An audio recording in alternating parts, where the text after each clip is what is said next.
नमस्ते।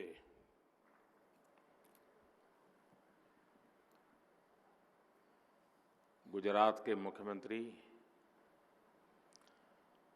श्री भूपेंद्र भाई पटेल, केंद्रीय मंत्रिपरिषद के मेरे सहयोगी श्री अश्विनी वैष्णव जी, श्री राजीव चंद्रशेखर जी, अलग अलग राज्यों से जुड़े सभी प्रतिनिधि, डिजिटल इंडिया के सभी लाभार्थी, स्टार्टअप्स और इंडस्ट्री से जुड़े सभी साथी, एक्सपर्ट्स, एकेडमिशियंस, रिसर्चर्स, देवी और सज्जनों, आज का ये कार्यक्रम 21वीं सदी में निरंतर आधुनिक होते भारत की एक झलक लेकर आया है। टेक्नोलॉजी का सही इस्तेमाल पूरी मानवता के लिए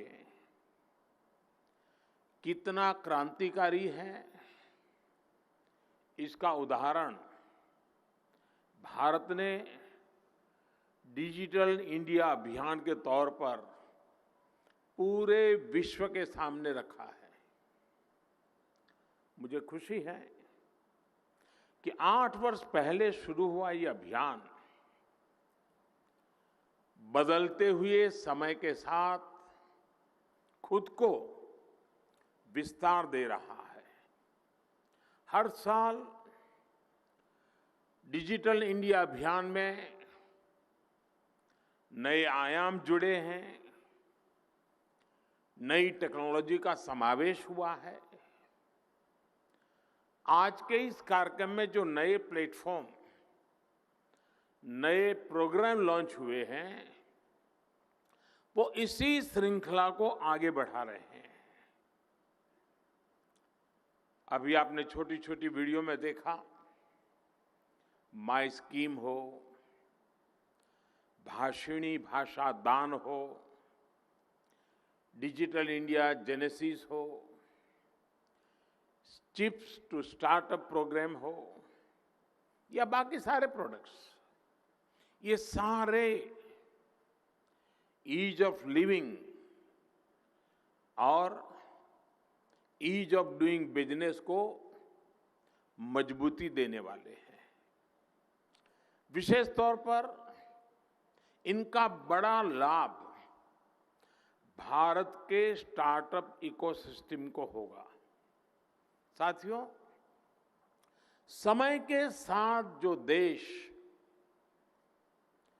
आधुनिक टेक्नोलॉजी को नहीं अपनाता, समय उसे पीछे छोड़कर आगे निकल जाता है।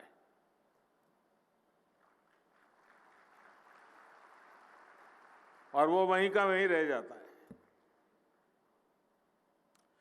तीसरी औद्योगिक क्रांति के समय भारत इसका भुक्तभोगी रहा है, लेकिन आज हम ये गर्व से कह सकते हैं कि भारत चौथी औद्योगिक क्रांति, इंडस्ट्री 4.0, आज भारत गर्व से कह सकता है कि हिंदुस्तान दुनिया को दिशा दे रहा है। और मुझे इस बात की दोहरी खुशी है कि गुजरात ने इसमें भी एक तरह से पथ प्रदर्शक की भूमिका निभाई है।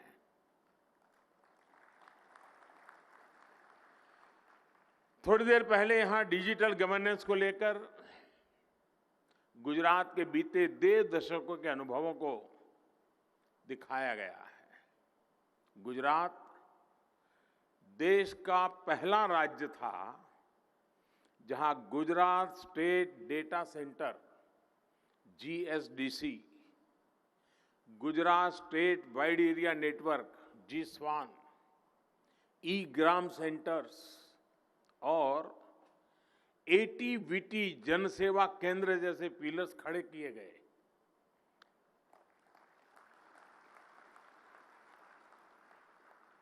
સુરત બારડોલીની પાસે આપણે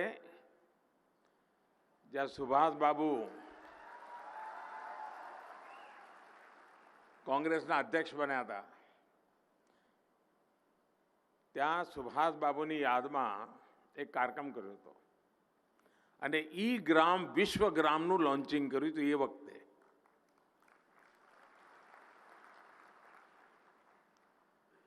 गुजरात के अनुभवों ने 2014 के बाद राष्ट्रीय स्तर पर टेक्नोलॉजी को गवर्नेंस का व्यापक हिस्सा बनाने में बहुत मदद की है। धन्यवाद गुजरात। यही अनुभव डिजिटल इंडिया मिशन का आधार बने। आज जब हम पीछे मुड़कर देखते हैं तो आपको महसूस होता है कि इन 7-8 सालों में डिजिटल इंडिया ने हमारा जीवन कितना आसान बना दिया है। 21वीं सदी में जिनका जन्म हुआ है, जो हमारी युवा पीढ़ी है, जिसका जन्म 21वीं सदी में हुआ है, उनके लिए तो आज डिजिटल लाइफ बहुत कूल लगती है, फैशन स्टेटमेंट लगता है उनको। लेकिन सिर्फ 8-10 साल पहले की स्थितियों को याद कीजिए। बर्थ सर्टिफिकेट लेने के लाइन, बिल जमा करना है तो लाइन, राशन के लिए लाइन, एडमिशन के लिए लाइन, रिजल्ट और सर्टिफिकेट के लिए भी लाइन, बैंकों में लाइन। इतनी सारी लाइनों का समाधान भारत ने ऑनलाइन होकर कर दिया।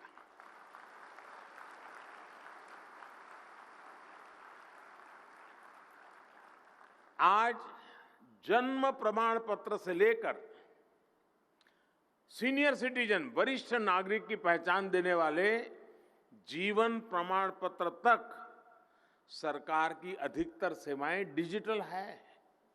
वरना पहले सीनियर सिटीजन को, खास करके पेंशनर को, जाकर के कहना पड़ता था कि मैं जिंदा हूं। जिन कामों के लिए कभी कई कई दिन लग जाते थे, वो आज कुछ पलों में हो जाते हैं। साथियों, आज डिजिटल गवर्नेंस का एक बेहतरीन इंफ्रास्ट्रक्चर भारत में है। जनधन, मोबाइल और आधार, JAM, ये इसकी जो त्रिशक्ति का देश के गरीब और मिडिल क्लास को सबसे अधिक लाभ हुआ है। इससे जो सुविधा मिली है और जो पारदर्शिता आई है, उससे देश के करोड़ों परिवारों का पैसा बच रहा है। 8 साल पहले इंटरनेट डेटा के लिए जितना पैसा खर्च करना पड़ता था, उससे कई गुना कम, यानी एक प्रकार से नगण्य, उस कीमत में आज उससे भी बेहतर डेटा सुविधा मिल रही है।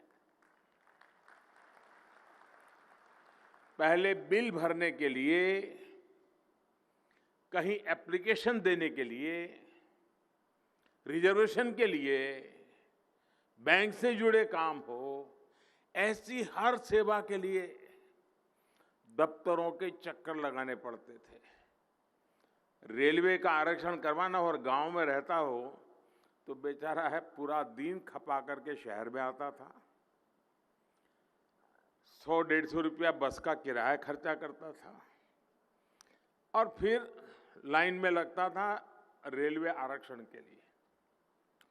आज वो कॉमन सर्विस सेंटर पे जाता है और वहीं से उसको ये मेरी कॉमन सर्विस सेंटर वाली फोन दिखती है और वहीं से उसका काम हो जाता है, गांव में ही हो जाता है और गांव वालों को भी पता है कि यहां ये व्यवस्था है। इसमें भी किराए, भाड़े, आना जाना, दिन लगाना, सभी खर्चों में कटौती आई है। गरीब, मेहनत मजदूरी करने वालों के लिए तो ये बचत और भी बड़ी है, क्योंकि उनका पूरा दिन बच जाता है। और कभी कभी हम सुनते थे ना, टाइम इज मनी। सुनने और कहने में तो अच्छा लगता है, लेकिन जब उसका अनुभव सुनते हैं तो दिल को छू जाता है। मैं अभी काशी गया था, तो काशी में रात को, दिन में तो इधर उधर जाता हूं तो ट्रैफिक और लोगों को परेशानी, तो फिर मैं रात को 1-1:30 बजे रेलवे प्लेटफॉर्म पर चला गया देखने के लिए वे कहाँ क्या हाल है, क्यों वहां का एमपी हूं तो काम तो करना है।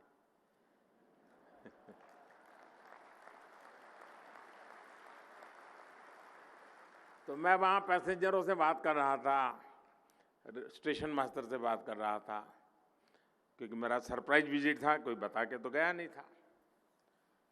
तो मैंने कहा, भाई ये जो वंदे भारत ट्रेन चल रही है, क्या अनुभव है और ऑक्यूपेंसी कैसे रहते? अरे बोले साहब, इतनी उसकी मांग है कि हमें कम पड़ रहे हैं।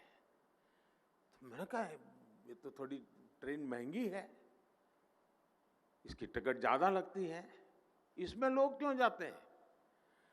बोले साहब, इसमें मजदूर लोग सबसे ज्यादा जाते हैं, गरीब लोग सबसे ज्यादा जाते हैं। मैंने कहा, कैसे भाई? मेरे लिए सरप्राइज था। बोले वो 2 कारण बताते हैं। एक, बोले वंदे भारत ट्रेन में स्पेस इतनी है कि सामान उठा के लेके जाते हैं तो रखने की जगह मिल जाती है। गरीब का अपना एक हिसाब है। और दूसरा, समय जाने में 6-8 घंटे बढ़ जाता है, तो वहां तुरंत काम पे लग जाता हूं, तो 6-8 घंटे में जो कमाई होती है, टिकट तो उससे भी कम में लग जाती है।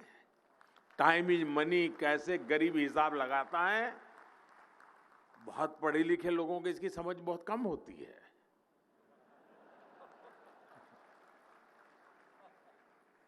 साथियों, ई संजीवनी जैसी टेली कंसल्टेशन की जो सेवा शुरू हुई है, मोबाइल फोन से बड़े बड़े अस्पताल, बड़े बड़े डॉक्टरों के साथ प्राइमरी सारी चीजें पूरी हो जाती है। और इसके माध्यम से अब तक 3 करोड़ से अधिक लोगों ने अपने घर में बैठे ही अपने मोबाइल से अच्छे अस्पताल में अच्छे से डॉक्टर से कंसल्ट किया है। अगर उनको डॉक्टर के पास जाना पड़ता तो आप कल्पना कर सकते हैं कितनी कठिनाइयां होती, कितना खर्चा होता। ये सारी चीजें डिजिटल इंडिया सेवा के कारण जरूरत नहीं पड़ी। साथियों, सबसे बड़ी बात जो पारदर्शिता इससे आई है, उसने गरीब और मध्यम वर्ग को अनेक स्तरों पर चलने वाले भ्रष्टाचार से मुक्ति दी है।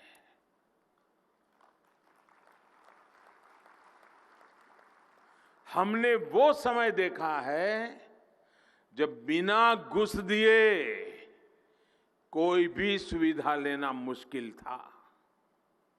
डिजिटल इंडिया ने सामान्य परिवार का ये पैसा भी बचाया है।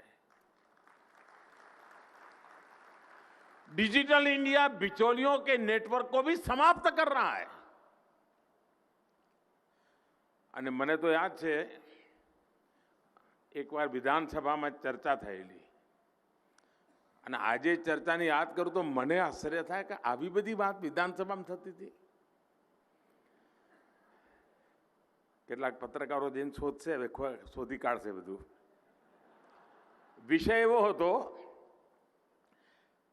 કે જે વિધવા પેન્શન મળે છે, તો એ વખતે મેં કહ્યું કે આપણે એક કામ કરો ભાઈ, પોસ્ટ ઓફિસમાં ખાતા ખોલાવી દો અને ત્યાં એમનો ફોટો હોય અને આ બધી વ્યવસ્થા હોય. અને પોસ્ટ ઓફિસમાં જઈને એ જે વિધવા બહેન હોય એને પેન્શન મળી જાય. હોબાળો મચી ગયો, તોફાન મચી ગયો. મોદી સાહેબ તમે શું લાયા છો? વિધવા બહેન ઘરની બહાર નીકળે કેવી રીતે? એ બેંકમાં જાય, પોસ્ટ ઓફિસમાં જાય કેવી રીતે? એને પૈસા લે કેવી રીતે? બધું જાત જાતનું ભાષણ તો તમે વાંચો તો બધી મજા આવે એવું બધું બોલ્યા છે. મેં કોઈ ભાઈ મારે તો આ રસ્તે જવું છે, હવે તમે મદદ કરો તો સારું. ના કરી મદદ, પણ આપણે ગયા, કારણ જનતાએ મદદ કરી છે ને.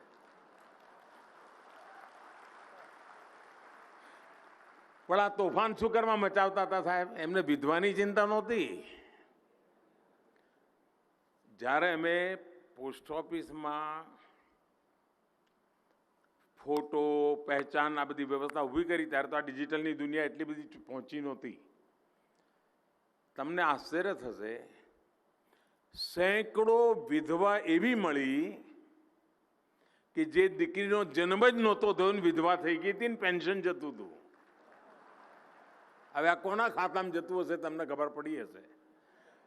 એટલે કાગા રોડ થાય કે ના થાય, આવા બધા બૂચબંધ કરી દઈએ એટલે તકલીફ તો પડે ને ભાઈ.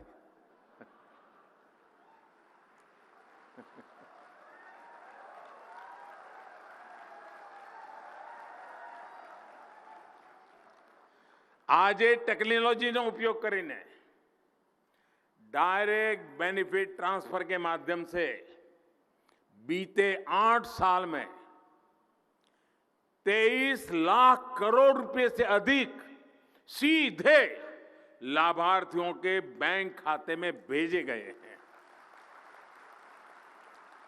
इस टेक्नोलॉजी की वजह से देश के 2,23,000 करोड़ रुपए यानी करीब करीब 2.25 लाख करोड़ रुपए जो किसी और के हाथ में, गलत हाथ में जाते थे, वो बच गए हैं दोस्तों. साथियों, डिजिटल इंडिया अभियान ने जो एक बहुत बड़ा काम किया है वो है शहर और गांव के बीच की खाई को कम करना. हमें याद होगा, शहर में तो फिर भी कुछ सुविधा थी, गांवों के लोगों के लिए तो हालत और भी मुश्किल भरे थे. गांव और शहर की खाई भरेगी इसकी भी कोई कल्पना भी नहीं कर सकता था. गांव में छोटी से छोटी सुविधा के लिए भी आपको ब्लॉक, तहसील, जिला हेडक्वार्टर के दफ्तरों के चक्कर लगाने पड़ते थे. ऐसी सारी मुश्किलों को भी डिजिटल इंडिया अभियान ने आसान बनाया है और सरकार को नागरिक के द्वार पर, उसके गांव, घर और उसकी हथेली में फोन पर लाकर खड़ा कर दिया है. गांव में सैकड़ों सरकारी सेवाएं डिजिटली देने के लिए पिछले 8 वर्ष में 4 लाख से अधिक नए कॉमन सर्विस सेंटर जोड़े जा चुके हैं.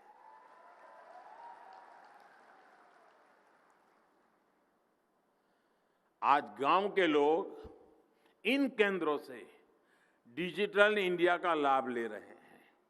मैं पिछले दिनों ત્યાં દાહોદ આવ્યો હતો, તો દાહોદમાં બધા મારા આદિવાસી ભાઈ બહેનોને મળવાનું થયું. તો એમાં એક દિવ્યાંગ કપલ હતું, 30-32 વર્ષની ઉંમર હશે. એણે મુદ્રા યોજનામાંથી પૈસા લીધા, કોમ્પ્યુટરનું થોડું બધું શીખ્યા અને પતિ પત્નીએ કોમન સર્વિસ સેન્ટર શરૂ કર્યું દાહોદના આદિવાસી જિલ્લાના એક નાના ગામડામાં.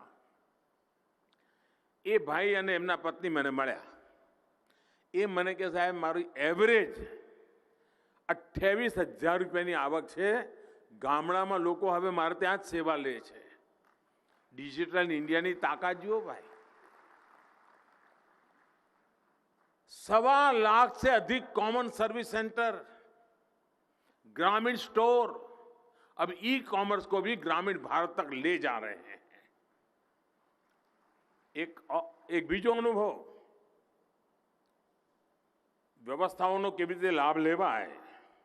મને યાદ છે જ્યારે હું અહીંયા ગુજરાતમાં હતો તો ખેડૂતોને વીજળી બિલ ભરવા માટે તકલીફ પડતી હતી. એના પૈસા લેવાની જગ્યાઓ 800 કે 900 હતી.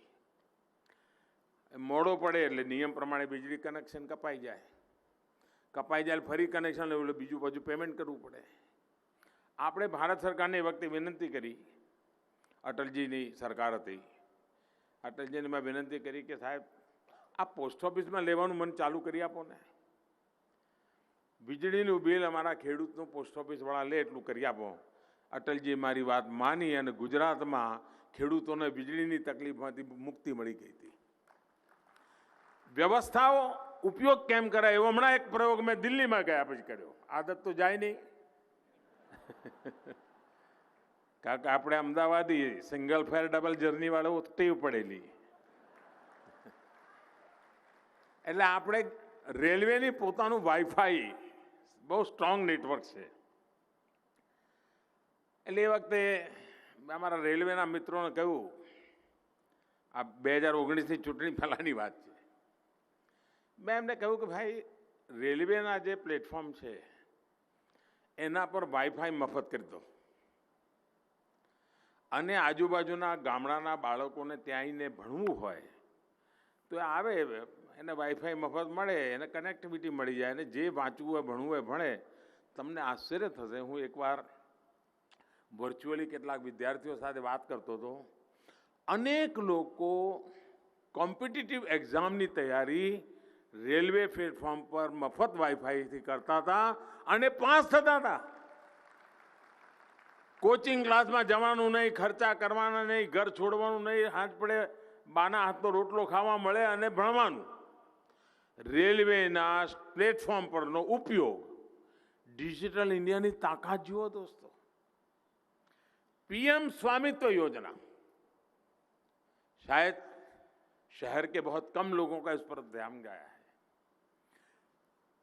पहली बार शहरों की तरह गांव के घरों का मैपिंग और डिजिटल लीगल डॉक्यूमेंट ग्रामीणों को देने का काम चल रहा है. ड्रोन गांव के अंदर जाकर के हर घर का ऊपर से मैपिंग करता है, मैप बनाता है, वो कन्विंस होता है, उसको सर्टिफिकेट मिलता है. अब उसके कोर्ट कचहरी के सारे झंझट बंद. ये है डिजिटल इंडिया की ताकत. डिजिटल इंडिया अभियान ने देश में बड़ी संख्या में रोजगार और स्वरोजगार के अवसर भी बनाए हैं. साथियों, डिजिटल इंडिया का एक बहुत ही संवेदनशील पहलू भी है. उसकी उतनी चर्चा शायद बहुत ज्यादा होती नहीं है. डिजिटल इंडिया ने खोए हुए अनेक बच्चों को कैसे अपने परिवार तक वापस पहुंचाया, ये जानकर के आपके हृदय को छू जाएगा दोस्तों. अभी मैं और मेरा तो आपसे आग्रह है, जो यहाँ डिजिटल का एग्जीबिशन लगा है आप जरूर देखिए. आप तो देखिए, अपने बच्चों को लेकर के दोबारा आइए. कैसे दुनिया बदल रही है वहां जाकर के देखोगे तो पता चलेगा. मुझे वहां अभी एक बेटिया से मिलना हुआ. वो बेटी 6 साल की थी तो अपने परिवार से बिछुड़ गई. रेलवे प्लेटफॉर्म पर मां का हाथ छूट गया, वो किसी और ट्रेन में बैठ गई. माता पिता के बारे में उसे कुछ पता नहीं, न गाँव का कुछ पता, न कुछ बता पा रही थी. कभी इस संस्था में कभी उस संस्था में अपना जीवन बिताती थी. अभी मुझे अभी यह मिलना हुआ है, उत्तर प्रदेश की है बेटी. उसके परिवार ने खोजने के लिए कोशिश की, पुलिस में भी सब चीजें दर्ज करवाई, लेकिन कोई रास्ता निकला नहीं.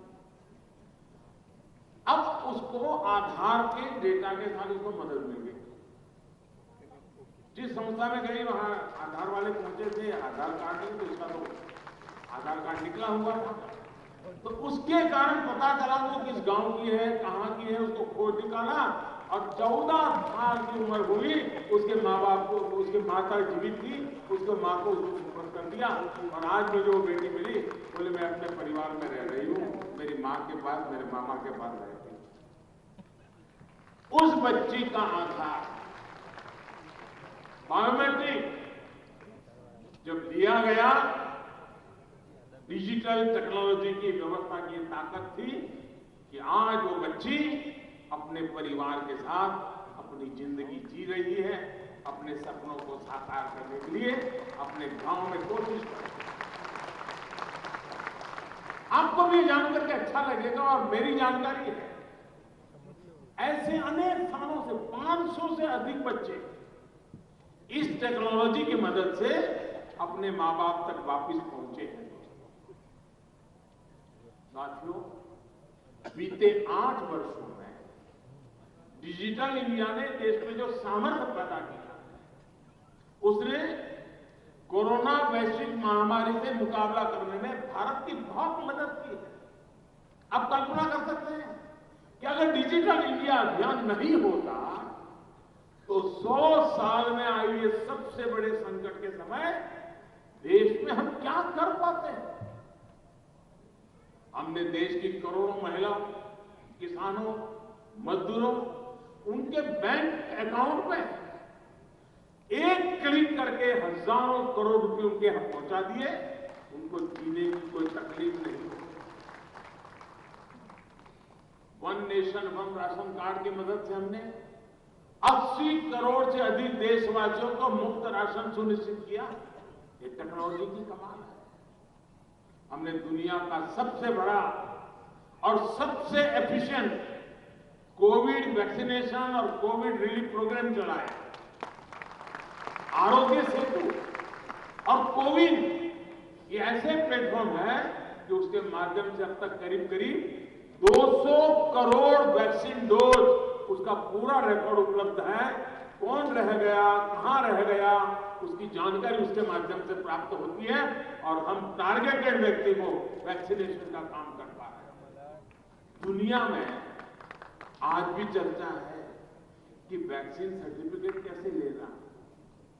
कई दिन निकल जाते हैं, हिंदुस्तान में वो वैक्सीन लगा करके बाहर निकलता है, उसके मोबाइल फोन पर सर्टिफिकेट मौजूद है।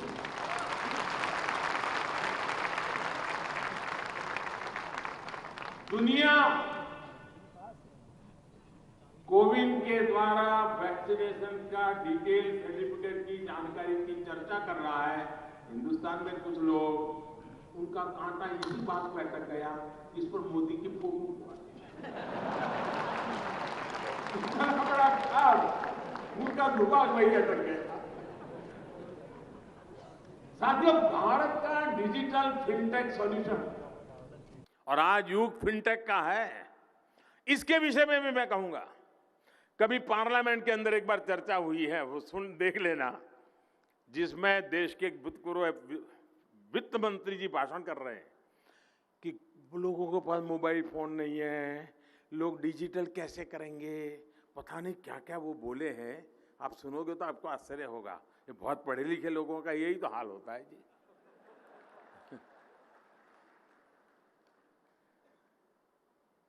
फिनटेक, यूपीआई यानी यूनिफाइड पेमेंट इंटरफेस, आज पूरी दुनिया इसको आकर्षित हो रही है।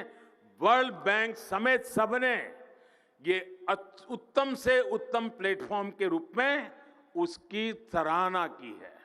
और मैं आपसे कहूंगा कि यहाँ एक प्रदर्शनी में एक पूरा फिनटेक डिवीजन है।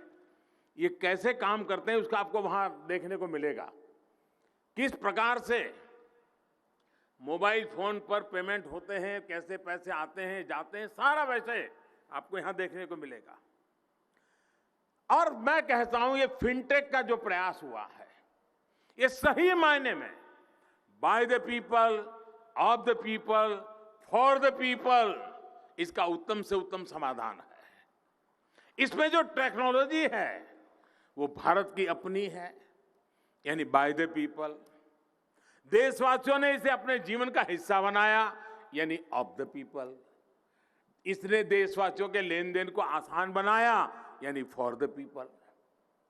इसी वर्ष मई के महीने में भारत ने हर मिनट, गर्व करेंगे दोस्तों आप, भारत ने हर मिनट में 1,30,000 से अधिक यूपीआई ट्रांजैक्शन हुए हैं। हर सेकंड औसतन 2200 ट्रांजैक्शन कंप्लीट हुए हैं प्रति सेकंड। यानी अभी जो मैं आपसे भाषण कर रहा हूं,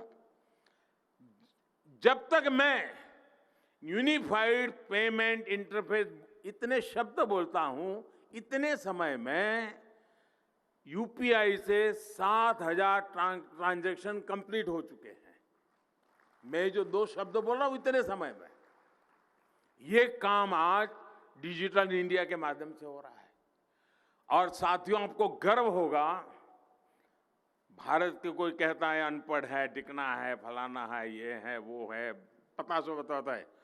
वो देश की ताकत देखिए, मेरे देशवासियों की ताकत देखिए। दुनिया के समृद्ध देश, उनके सामने मेरा देश जो डेवलपिंग कंट्री की दुनिया में है, दुनिया का 40% डिजिटल लेन देन हमारे हिंदुस्तान में होता है दोस्तों। इसमें भी भीम यूपीआई आज सरल डिजिटल ट्रांजैक्शन का सशक्त माध्यम बनकर उभरा है। और सबसे बड़ी बात, आज किसी मॉल के भीतर बड़े बड़े ब्रांड्स बेचने वाले के पास ट्रांजैक्शन की जो टेक्नोलॉजी है, वही टेक्नोलॉजी आज उसके सामने रेहड़ी पटरी वाला और ठेला वालों बैठो है ना अपने फुटपाथ पर, 700-800 रुपया कमाते हो, ऐसा मेहनतकश मजदूर के पास भी वही व्यवस्था है जो बड़े बड़े मॉल में अमीरों के पास है। वरना वो दिन भी हमने देखे जब बड़ी बड़ी दुकानों में क्रेडिट और डेबिट कार्ड चलते थे और रेहड़ी ठेले वाला साथी ग्राहक के लिए छूटे पैसे की तलाश में ही रहता था। और अभी तो मैं देख रहा था, एक दिन बिहार का कोई प्लेटफॉर्म पर कोई भिक्षा मांग रहा था, तो वो डिजिटल पैसे लेता था। वो अपना क्यूआर कोड बताता था। अब देखिए भाई, दोनों हर किसी पास, अमीर हो या गरीब हो, गांव का हो या शहर हो, हर एक के पास समान शक्ति है। यही डिजिटल इंडिया की ताकत है। इसलिए आज दुनिया के विकसित देश हो या फिर वो देश जो इस प्रकार की टेक्नोलॉजी में इन्वेस्टमेंट नहीं कर सकते, उनके लिए यूपीआई जैसे भारत के डिजिटल प्रोडक्ट आज आकर्षण का केंद्र है। हमारे डिजिटल सॉल्यूशंस में स्केल भी है, ये सिक्योर भी है और डेमोक्रेटिक वैल्यूज भी है। हमारा ये जो गिफ्ट सिटी का काम है ना, मेरे शब्द लिख के रखिए दोस्तों, और मेरा 2005 या 6 का भाषण है वो भी सुन लीजिए। उस समय जो मैंने कहा था कि गिफ्ट सिटी में क्या क्या होने वाला है, आज वो धरती पर उतर होता हुआ दिखाई दे रहा है। और आने वाले दिनों में फिनटेक की दुनिया में, डेटा सिक्योरिटी के विषय में, फाइनेंस की दुनिया में गिफ्ट सिटी एक बहुत बड़ी ताकत बनकर के उभर रहा है। ये सिर्फ गुजरात नहीं, पूरे हिंदुस्तान की आन बान शान बन रहा है जी। साथियों, डिजिटल इंडिया भविष्य में भी भारत की नई अर्थव्यवस्था का ठोस आधार बने, इंडस्ट्री 4.0 में भारत को अग्रणी रखे, इसके लिए भी आज अनेक प्रकार के इनिशिएटिव लिए जा रहे हैं, प्रयास किए जा रहे हैं। आज AI, blockchain, AR, VR, 3D printing, drones, robotics, green energy, ऐसे अनेक न्यू एज इंडस्ट्रीज के लिए 100 से अधिक स्किल डेवलपमेंट के कोर्सेज चलाए जा रहे हैं देश भर में।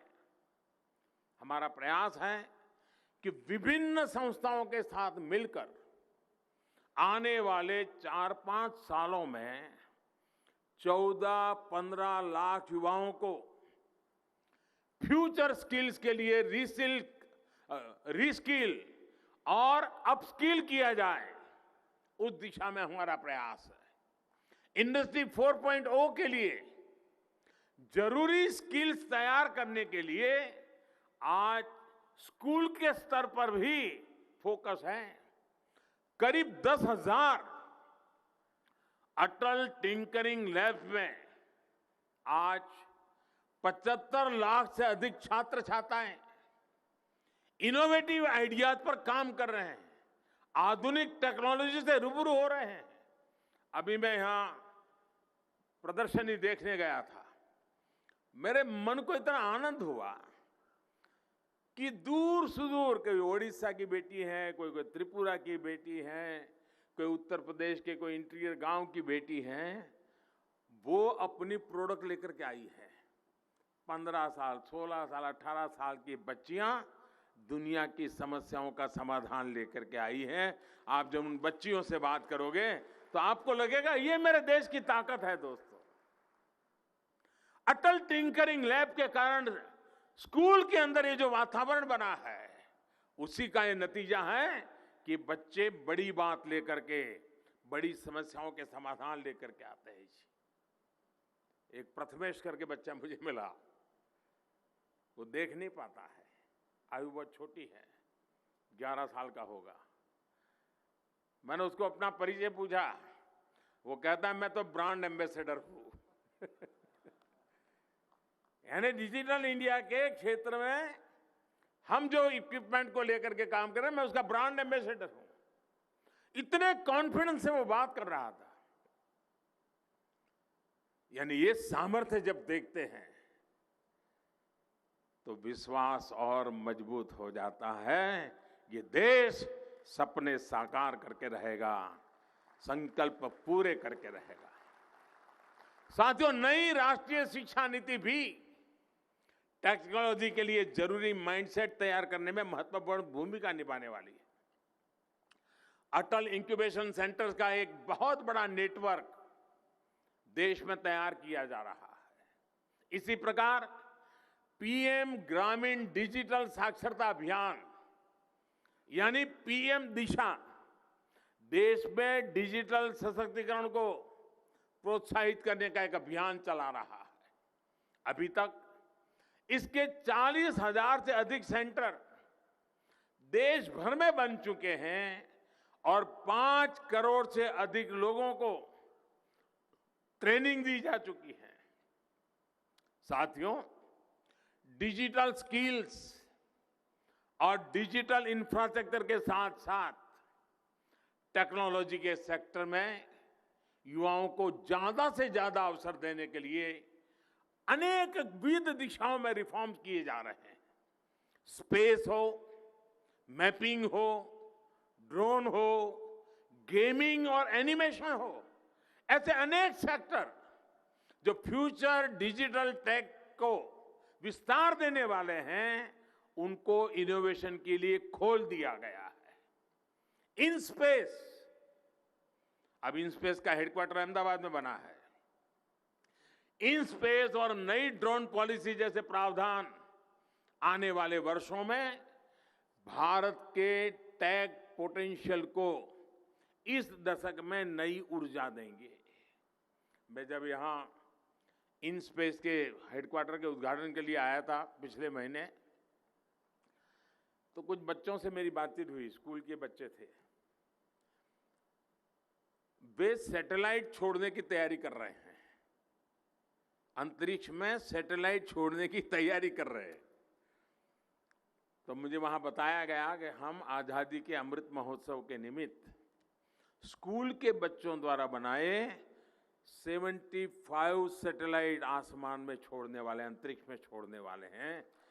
ये मेरे देश की स्कूल की शिक्षा में हो रहा है। दोस्तों, साथियों, आज भारत अगले 3-4 साल में इलेक्ट्रॉनिक मैन्युफैक्चरिंग को $300 बिलियन से भी ऊपर ले जाने के लक्ष्य पर काम कर रहा है। भारत चिप टेकर से चिप मेकर बनना चाहता है। सेमीकंडक्टर्स का उत्पादन बढ़ाने के लिए भारत में तेजी से निवेश बढ़ रहा है। पीएलआई स्कीम से भी इसमें मदद मिल रही है। यानी मेक इन इंडिया की शक्ति और डिजिटल इंडिया की ताकत की डबल डोज भारत में इंडस्ट्री 4.0 को नई ऊंचाई पर ले जाने वाली है।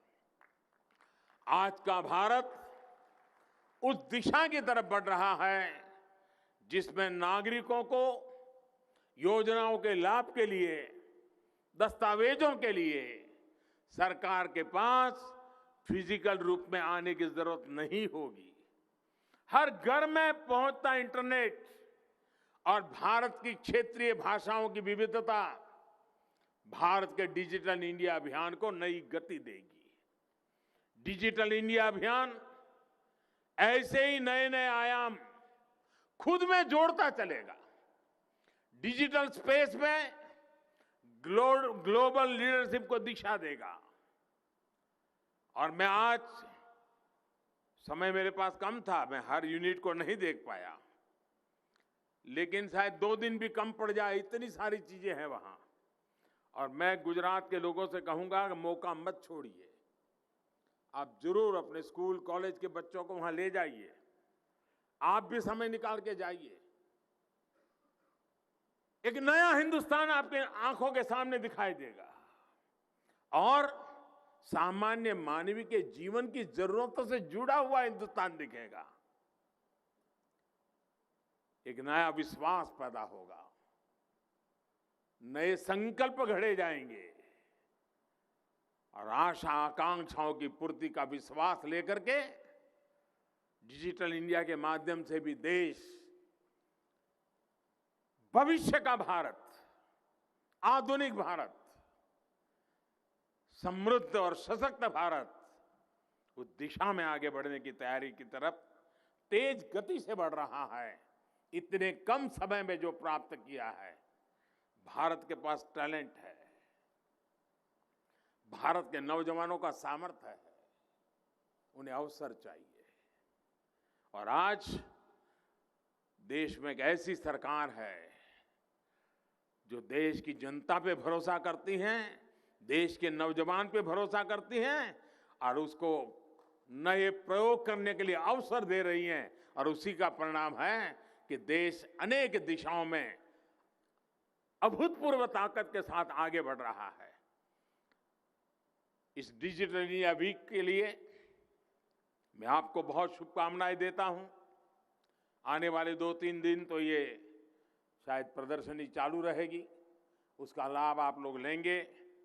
फिर से एक बार मैं भारत सरकार के विभाग का भी अभिनंदन करता हूं कि उन्होंने इतना बढ़िया कार्यक्रम की रचना की। मुझे आज मैं सुबह तेलंगाना था, फिर आंध्र चला गया और फिर यहाँ आपके बीच आने का मुझे मौका मिला और अच्छा लगता है। आप सबका उत्साह देखता हूँ, उमंग देखता हूँ तो और आनंद आता है। तो इस कार्यक्रम को गुजरात में करने के लिए मैं डिपार्टमेंट को बधाई देता हूँ और इतना शानदार कार्यक्रम करने के लिए अभिनंदन करता हूँ। और देश भर के नौजवानों के लिए ये प्रेरणा बन के रहेगा। इसी विश्वास के साथ आप सबको बहुत बहुत शुभकामनाएं। धन्यवाद।